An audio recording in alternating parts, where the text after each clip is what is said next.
Peggy Reynolds, who lives in Hustle, Virginia. She is known to most as Peggy and Pooh, the girl with the dog. This story is about how one very memorable day in June of 1976, a tiny dog changed the life of a woman on Afton Mountain, and how she in turn impacted thousands of people. Peggy Reynolds.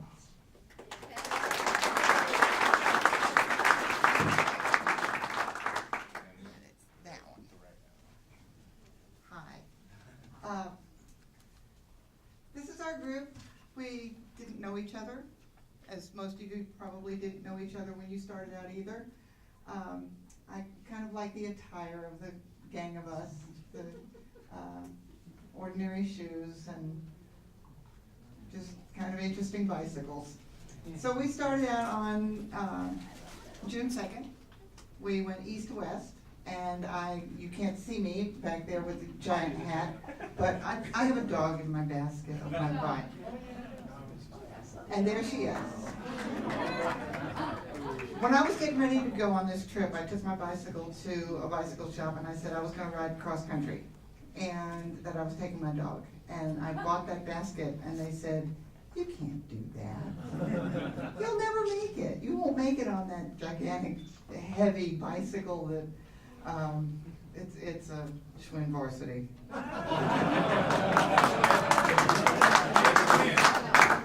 You could wreck that bike anywhere along the route, and I did try a few times, one really good wreck, and the bike survived just fine. I have an artificial knee, however.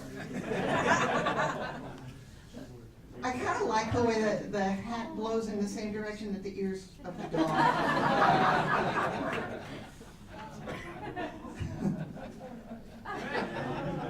She had to be decorated. So, we are called the vultures. We were always hungry, as most of you were probably always hungry, and I had a lot of roadkill. There wasn't much to eat on that.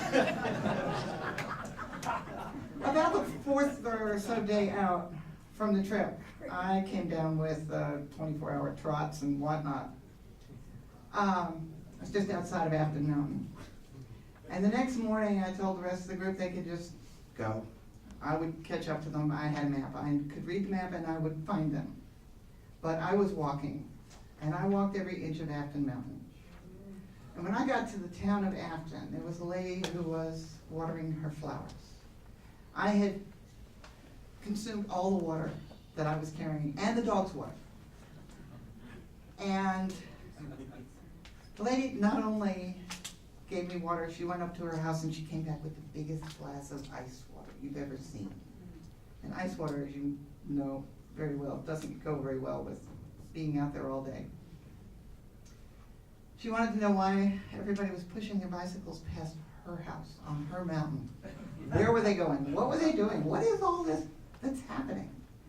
And I spent a good long time with her, recuperating and telling her the story of what was going on with Bikecentennial. I didn't know her name, but she did give me a self-addressed stamped postcard and said, "When you make it to the other side, if you make it to Oregon, mail this and let me know that you made it." I never even read her name. I just stuck it in my pack, and along with others that I accumulated along the way on the trip. And when I got to Oregon, I mailed them all.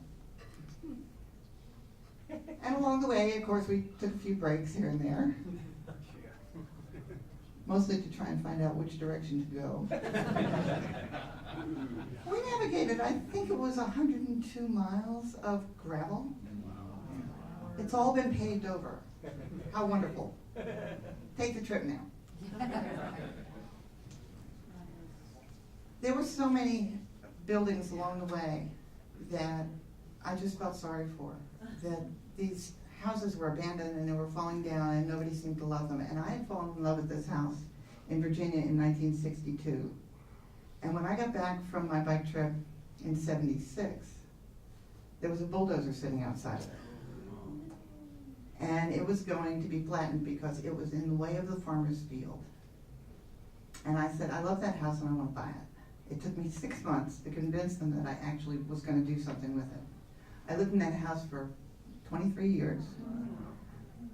I was told again, you can't do that. You can't fix that house, you don't know anything. So I bought Time Life books, and I became a plumber and an electrician and a roofer, and I installed insulation, and I met my husband because of that house, and had a daughter, and in the 5 little rooms that were in there, that house was built in 1750. It wasn't going anywhere. It was all pegged together. It could fall off its foundation. It wasn't going anywhere. Raised 1 daughter in there, and eventually when she graduated from high school, our agreement was we'd live in my house to start with, and then we would live at his farm afterwards. So this is June Curry and her dad. This is the lady that gave me the water. Oh, no. And she decided after that she was going to do something for the cyclists. And she put out a sign that said water for bike riders. And over time, she got a hold of a derelict bike, she got some old panniers, she did all kinds of stuff. She started making cookies. She became the cookie lady of Afton Mountain. When I was about halfway across, people coming east had heard about the cookie lady on Afton Mountain, and they would shout out great places that they had seen. And then they would say, have you seen the cookie lady on Afton Mountain? And I'm thinking, this is not fair. I walked every inch of Afton Mountain and nobody gave me a cookie. I got some water. I talked to some, this lady who was really nice, but I didn't get any cookies. That's not a good picture, and it's also not the date that I wanted to talk about. 15 years after Bikecentennial, and I was still living in Virginia, 2 hours away from Afton Mountain, and for 15 years it was bugging me. Who is this lady? Where's the cookie lady? So I got in the car, and I drove to Afton, and as I came up the windy road and across the railroad tracks, there's the house where I got my water. Pulled over, ran up to the house, knocked on the back door. She opens the door and I said, you don't know who I am. And she threw the door open and she said, Peggy! And gave me a big hug. She had not forgotten my name in 15 years. I spent most of the day with her, and she explained to me how she became the cookie lady because of my dog. Not because of me. Okay. She liked dogs, and she fell in love with Pooh, whose name, by the way, was Cachet. But she was a poodle. Her nickname had been Shetty, which sounded too much like something else. Not that Pooh sounded any better. But it worked. Peggy and Pooh fit on the fanny bumper just fine. The 76 signs changed over time. That's a little out of sequence, but anyway, yeah, June Curry was a cookie lady. Then in 2009, my daughter had grown up, Dolly, had grown up with stories about Bikecentennial. And when she turned 27, as I was 27 when I took my trip, she said, I'm heading across country. She had just met a fella that was really sweet on her, and she said, we're not getting serious because I have this mission. I'm going cross country like my mom did. She got the new maps. I had my old maps. We had cell phones.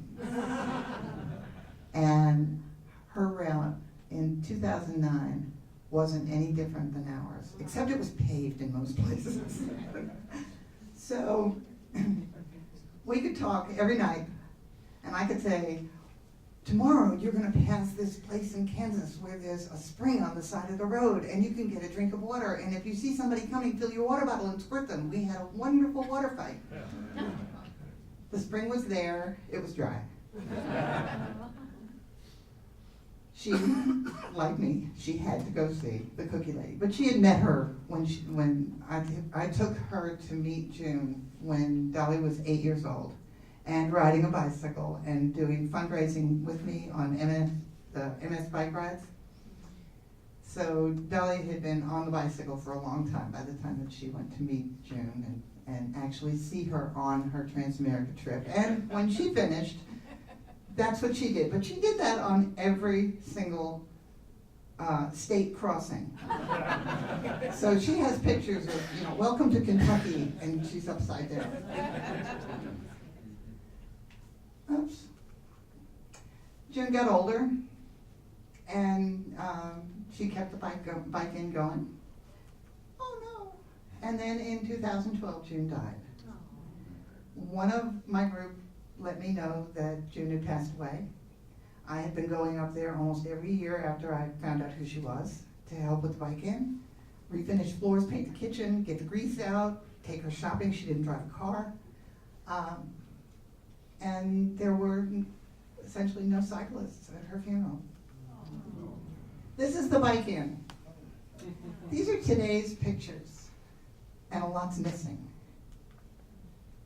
This is another room. That's another room.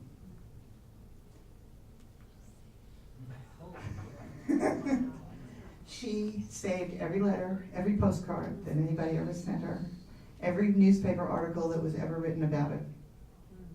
And then in 2014, not to be outdone by his wife and daughter, my husband said, I'm going to do the equivalent of your Trans Am trip. I'm going to make my own way. He bicycled on rails to trails and whatever road he felt like going on, halfway the first year, and finished last year at Land's End.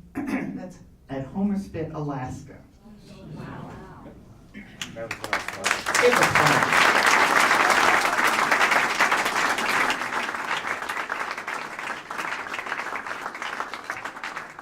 Thank you, Peggy.